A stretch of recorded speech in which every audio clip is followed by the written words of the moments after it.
Yeah, thank you very much for your introduction. Thank you for all of you for being here.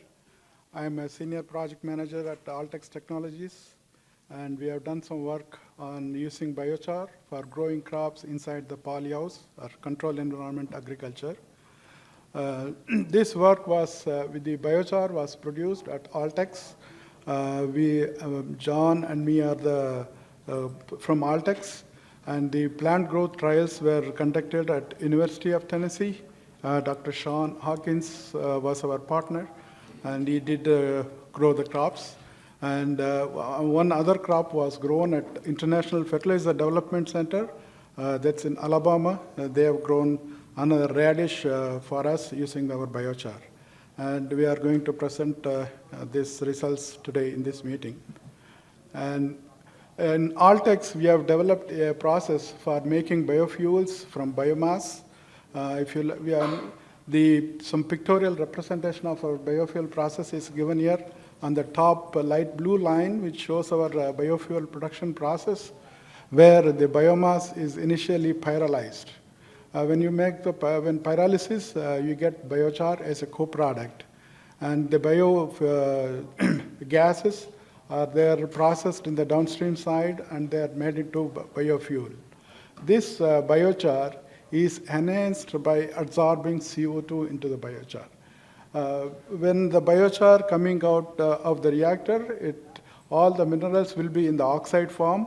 So when you treat it with CO2, all the oxides are converted into carbonates form, and which will be easy for the plants to take up and assimilate, and they can grow.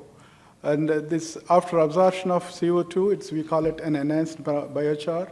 We take it to the farm and we use to grow the crops. And the biomass can be used for production of biofuels. So there is circularity is happening here. All the minerals and all the fertilizers which goes into the plant, all the minerals, the plants, we take it during growing. It is again put back into the soil, and it helps in the circularity of the minerals and chemicals, actually.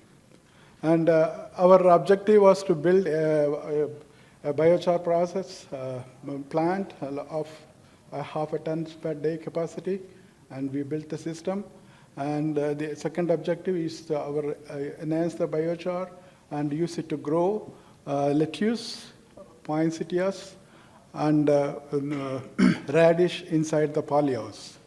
And final objective is to do a techno-economic analysis on how this kind of biochar will enhance both help the production of the biofuels, biochar, as well as how it will help in agriculture, how the farmer's income can be increased. So that's our objectives. And we did the project. I think a lot of things have moved out here. On the left side, you see we built that half a ton per day pyrolysis system and the gas production system. And we had a lot of big bins, which contains almost 30, 40 cubic feet of material. You feed into it, again, process it, and you can continuously operate for 1 or 2 days. It's continuous operation. And you can make the biochar. The biochar will be collected at the 55-gallon drum, which is shown in the left side of the picture. On the right side is the CO2 enhancement system. For CO2 enhancement, we are using the conventionally available baghouse system.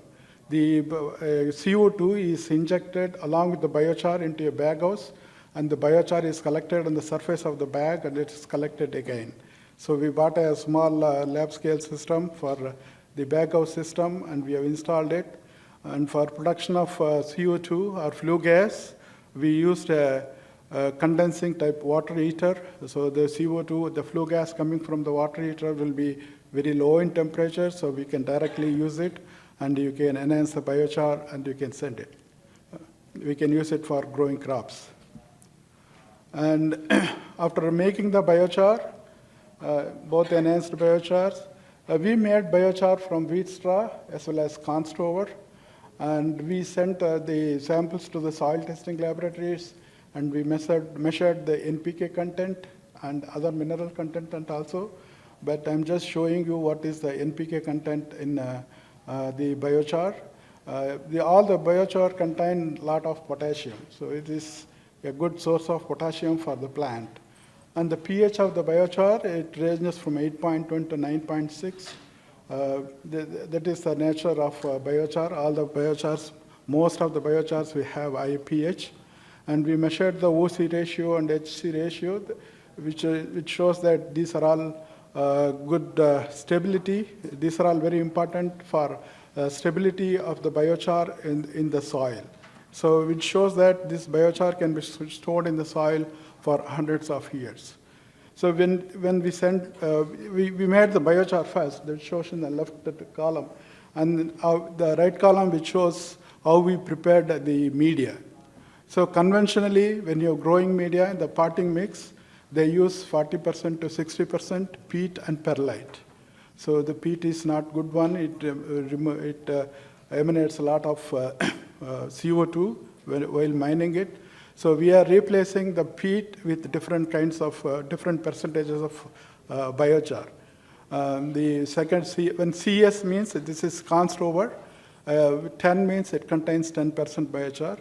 CS20 means it contains 20% biochar. CS30 means that it contains 30% biochar. In addition to that, we enhanced the biochar and we included different percentages. And we measured the final pH of the media prepared, which is given in the last column. The peat is more acidic in nature and the pH is very low, 4.4. As you mix the biochar at different ratios, the pH will keep on increase. So we made all this type of different biochars. We sent it to University of Tennessee for growing crops. So this is the result. The picture shows that there is a robust growth of lettuce inside the polyhouse. The lettuce was grown in the first initial seeding was done in a seed tray where the seeds are planted. And when the seedlings come out, it is transplanted into a pot, and the crop is grown. And if you look at the germination percentage, including the biochar, has improved the germination rate. I saw one of my previous presenter also observed the same kind of results. Inclusion of biochar has increased the germination rate in a very good way. And another interesting observation is on the right side, that chart, that bar chart, which shows the plant was grown with irrigation, with the normal irrigation methods, with drip irrigation, and the water was collected at the bottom of the pots. The leachate was collected, and if you look at the control one, where there is no biochar, the leachate was very high. Actually, this is just the water drains through the soil and goes to the bottom. So the availability of water to the plant is somewhat reduced. But inclusion of the biochar, there's retained the water. It absorbed the water and retained it, and that helped, I think, the plant growth. And adding the biochar really helps in retaining the water inside the pots. And these are all the yield results. As I said, control WS10 means wheat straw 10%, like that. We have const over, enhanced const over. And all the treatments had very high yield, the dry matter yield compared to the control one. And if you look at this chart, almost in all the biochar types, up to 20% inclusion, the yield was increasing. But increasing beyond that 20%, we observed the yield was reduced. And that might be due to the pH. So we have shown that pH. The optimum pH for growing lettuce is around 6.5. And we include more biochar. The pH of the media goes beyond the good level. So the yield will reduce. So it's the best way to do it. And up to 20% we can include for lettuce. For other crops, I will come up later. For poinsettias, it's not like that one. And also we observed that compared to the control, The CS20, the const over biochar with 20% inclusion, has increased the yield by 6 times. That's a huge benefit. That's very high, actually. And this is the picture of poinsettias grown in the crop inside the polyhouse. The same type of, it is irrigated now by inside the polyhouse, and the fertigation is done through the irrigation. Like they have done the fertigation, and they observed the plant growth. If you look at the plant growth, both on height and width, the control at the minimum growth and the plant sizes are small. The poinsettias, it's a flower crop, it's an ornamental crop. It is used for ornamental purposes. The bigger the plant, you will get higher the price. So the control had the smallest size plant, but including the biochar had increased the plant size very significantly, like almost double the size, some of the plants. And this is the dry matter yield. So after harvesting the plant, they measured the dry matter. But in this case, if you see the same WS20, that biochar inclusion at 10, 20, 30% levels, in this case, inclusion of biochar even up to 30% is going up. Maybe there is a potential to increase further, go up to 40%. And we do not know. Based on the lettuce trial, we thought that, okay, we will stop it at 30.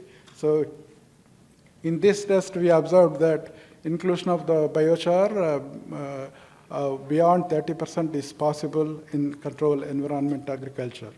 But even in poinsettias also, there is a potential to increase the plant size or yield by a factor of 2 compared to the control. Yeah, this is the work that is done at the International Fertilizer Development Center. There, this radish was grown inside the polyhouse, but the media was not the soilless media. They call soilless media peat and perlite. It is actually an acidic soil. They collected the acidic soil and included the biochar at different rates. They had a control one, only the acidic soil with a pH of 5.4, and they had another treatment using urea, and all other treatments contained the 4 different biochars. In this testing, they have included biochar at a rate of 2 tons per acre. It's only one rate, and they have done the experiment, and they observed the inclusion of biochar as potential to increase the yield by a factor of 2. They measured the above ground biomass yield. They measured the below the tuber weight, and they combined the total biomass yield. But inclusion of biochar in growing radish has potential to increase the yield by a factor of 2, actually, compared to the control. Just by adding biochar in an acidic soil, the yield can be doubled. And so these are all the results on plant growth trials, and I'm going for some techno-economic analysis. So we built a half a ton per day biochar unit, but if you want to make it both biochar and biofuel to be economical, it has to be built, a big biofuel plant has to be built. We say commercial plant should process almost 2,000 tons per day of biomass, and it produces 50 million gallons of biofuels, and then in addition to it produces 180,000 tons of biochar per year. If you go to such kind of systems, with the feedstock cost of biomass feedstock cost of $74, the biochar price can be $70. And the biofuel price will be $2.84. Since the biochar price and the biofuel price are exchangeable, if you sell the biochar at a higher price, you can reduce the fuel at a lower price.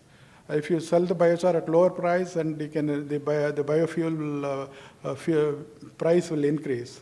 So the sensitivity chart on the left, which shows the the different biofuel price and inclusion of the bio and the biochar prices. I think while I think some problem has happened, the charts are not showing the numbers, but if you increase the price from $400, $500 per ton of the biochar, you can sell the fuel at less than $3 per gallon, and also you'll get an IRR of 30%, which means whatever the money, for building the plant, we need an investment of almost 267 million. You can get back in 3 years. So it is IRR 30% is very, very good actually. And in addition to that, I did an analysis of what will be the cost of the growing media that we prepare. So I contacted some perlite and peat manufacturers or sellers and got the price. These are all the wholesale price. The perlite will be almost $3 per cubic foot, and the peat is almost $4 per cubic foot. A lot of peat is imported from Canada, so they are paying around more than $400 at the port, and when it reaches to the farmers, the peat price can be as high as $700 to $800 per ton. So if you replace this very costly material with our biochar price can be around 24 cents for corn stover, all the biochars, and the enhanced biochar is almost 28 cents per cubic foot. So by including this one, I finally find out what is the total price of the media. The control media, it's almost $4. It's just production cost, but farmers are they're selling to the farmers at almost $9 per cubic foot. That is the selling price. But if you look at including the biochar, you can reduce the price by almost 30%. In preparation of the media alone, there is a possibility to reduce the media price almost by 30%. And in addition to that, there is a plant growth benefits. I shown you the graph, the dry matter yield for the different plants. So if you grow lettuce inside the polyhouse, you can grow almost 90,000 to 100,000 plants inside 1 acre. Or a big size polyhouse will be around 5,000 square foot.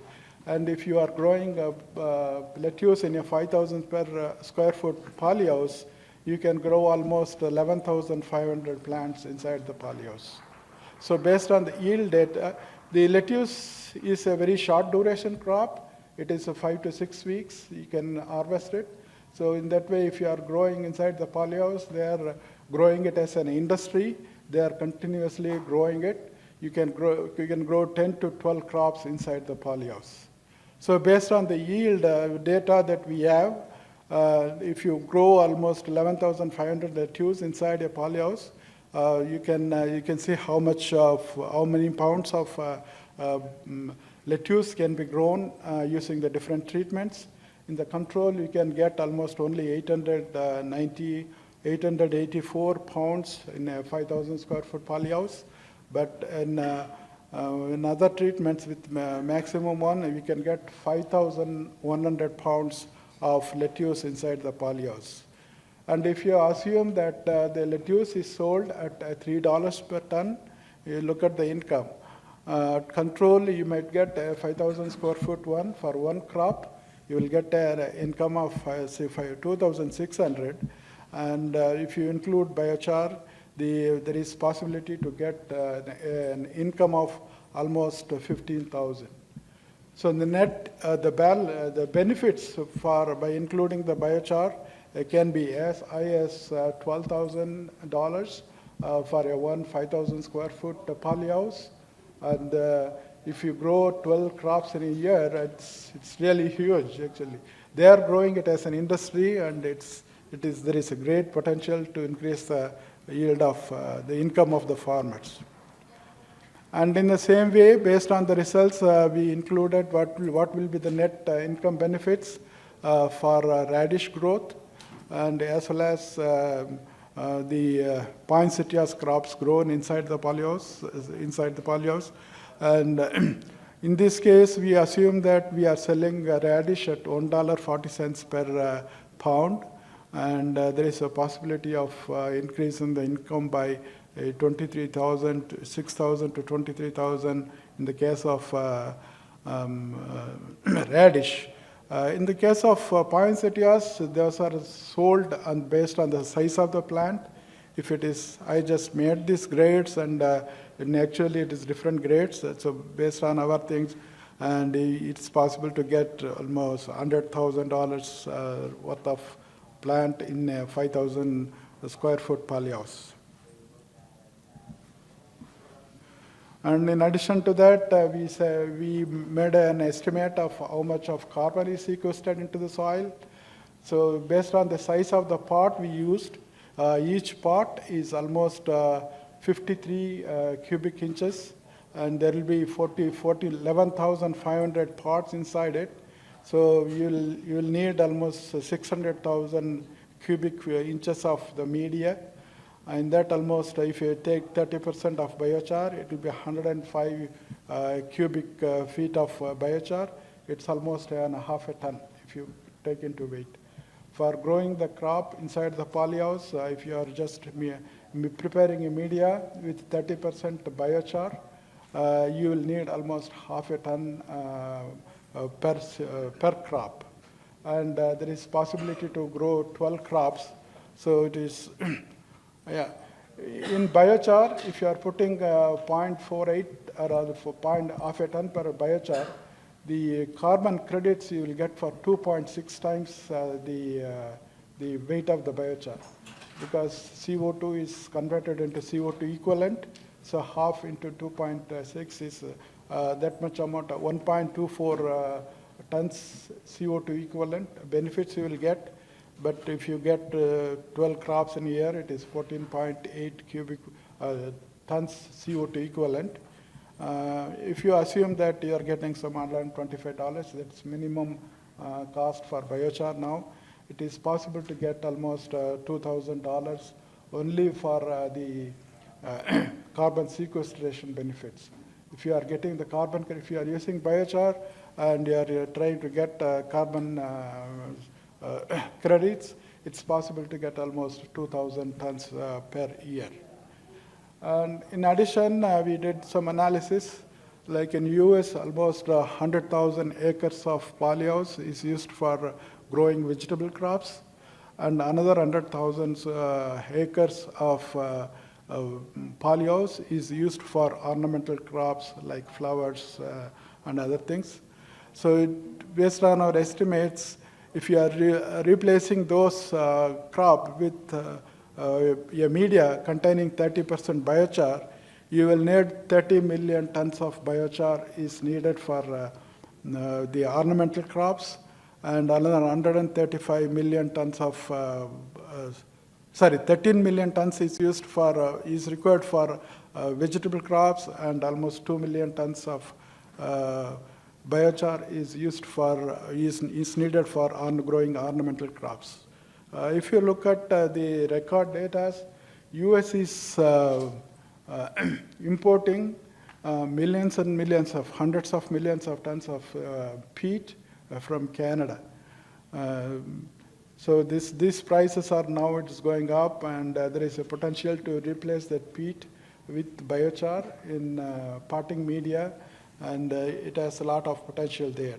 So if you convert into dollars, if you are using almost 13 plus 1, 14 million tons of biochar for growing crops inside the polyhouses, you will get almost $116.15 million, almost totally there is a carbon credit potential of $1.7 billion. It's a huge market. If you are using biochar for replacing the peat inside the polyhouse, for growing crops inside the polyhouse, in addition to the crop growth benefits, there is a very big carbon credits benefit also is there.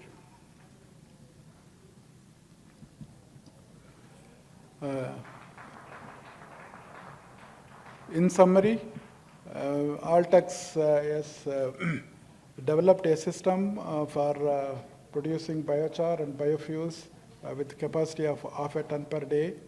And we prepared the soilless growing media for growing crops inside the polyhouses. And the result has shown that the lettuce yield can be increased by a factor of 6.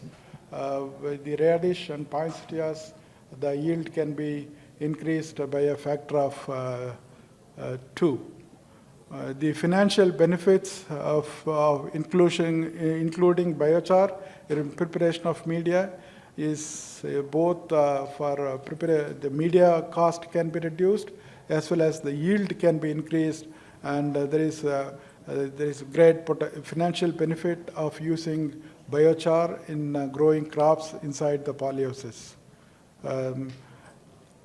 In addition, there is a great potential to sequester large quantities of CO2 into the soil. The total market in controlled environment agriculture or growing crops inside the polyhouse is as large as 1.7 million, so 1.75 billions. There is a potential of 1.75 billions in the voluntary carbon market in the polyhouse plant cultivation alone.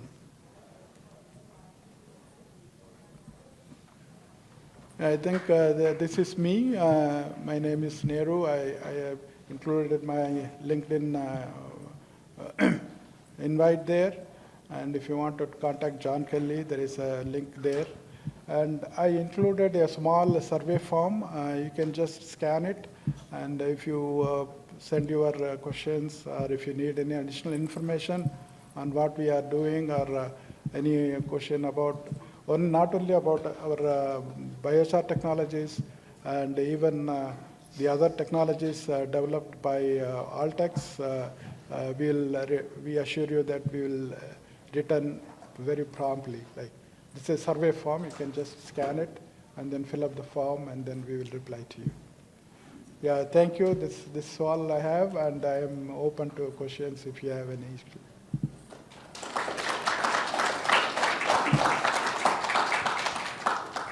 Yeah, thanks for your talk. I have many questions, but the first one, from the very beginning, the lettuce trials, the germination rate, you were saying that there was improved germination with your biochar treatments, but there was no difference between them. So I'm just curious, making the claim in terms of improvement when there are no difference.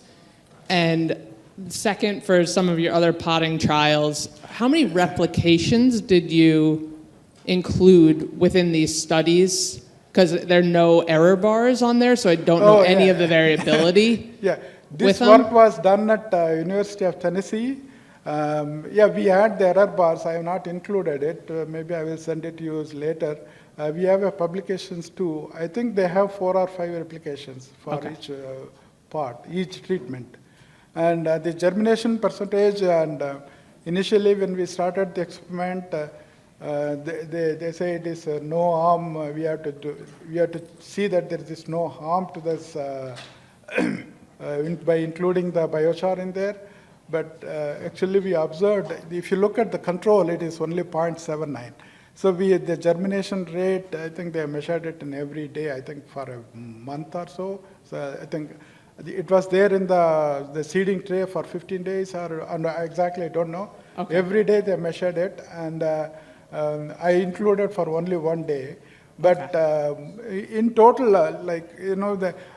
my professor observation is there is no problem with germination. The peat and perlite, whatever that's commonly used, that kind of germination is possible by including the biochar. Okay. The yield increase is very real when you're growing in the pots. I have one other question before.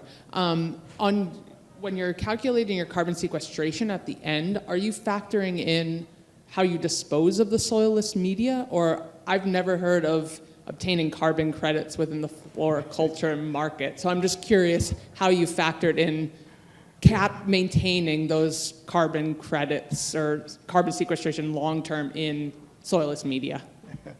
That's why I am here. Actually, I just I had the same questions, and I came here and a lot of talked to a lot of carbon the project developers, and they said it's possible. It is if you are growing in the polyhouse and if you are throwing it in your field or it goes to a landfill.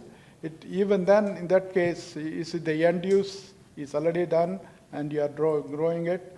So when you are throwing it to the soil, so it is already sequestered in there. Actually, so it is always possible to get carbon credits for the media that is used in the polyhouse. That's.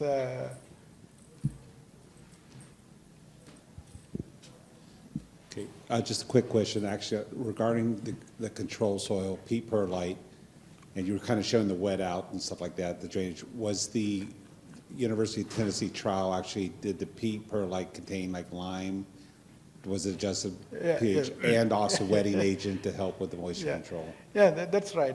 When they use peat and perlite, if you look at the pH, it goes to the 4.4 there. Actually, this more acidic. And they use lime to balance it for media preparation of media, but we didn't do that. Actually, conventionally, the professor has grown it. It's just mixed with peat and perlite, and it's grown the crop, and it's not done it.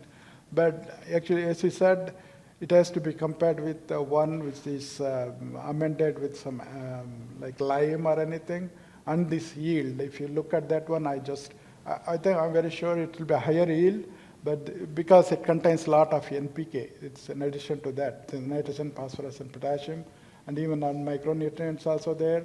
And if you look at the water retention, also it is far better. The water is old there, and it is releasing very slowly to the water, and a lot of other benefits. It's always to yield increase. But this comparison is for a soil without amended with. For a media, which is not amended with lime or anything, actually. Yeah. Quick question. On your replacement of peat with biochar, you went 10, 20, and 30% replacement. Have you considered going all the way to max peat replacement to 60%, so 40% perlite and 60% biochar? Yeah. And do you have any results? We don't have the results, so we thought that the most critical factor is the pH of the media.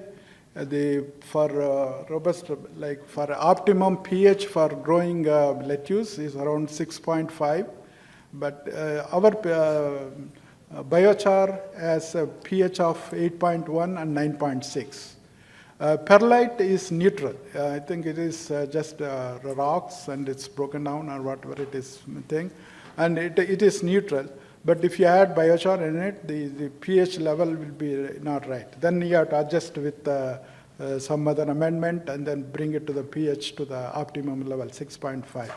So we just included it to 30%, and then we saw some of the pH goes to 7.2.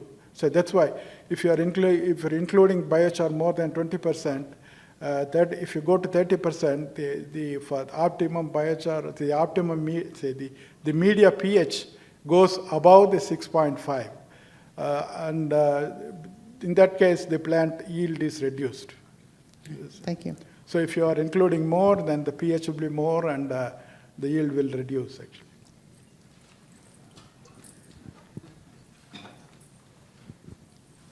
If you can go back to the slide with the leachate volumes, one, I would just challenge that if you had a low pH control soil and the plant was very small, like over time you are going to have more leaching out because the plant is just smaller and not taking up as much water as the other larger plants would be if they're all on drip with equal amounts of water being applied.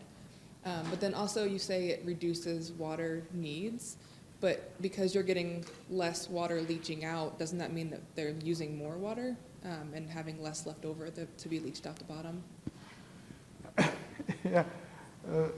The yield increase, we exactly do not know whether it is due to the pH is one factor which directly correlates to the yield, but the increase in yield might be due to the increased fertilizer content when you are adding the biochar. There is a lot of NPK into it.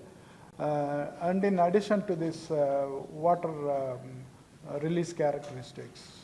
It's not clearly known, but obviously if you put biochar into the soil, it absorbs the water and then it retains the water and releases slowly to the plant, which is helpful for the plant growth. Actually. That's what our hypothesis is, but we are not very clear. But the yield increases may be due to the fertilizer content, the microbial activity has also it is changed, and in addition to that, this water retention is one of the characteristics, I think.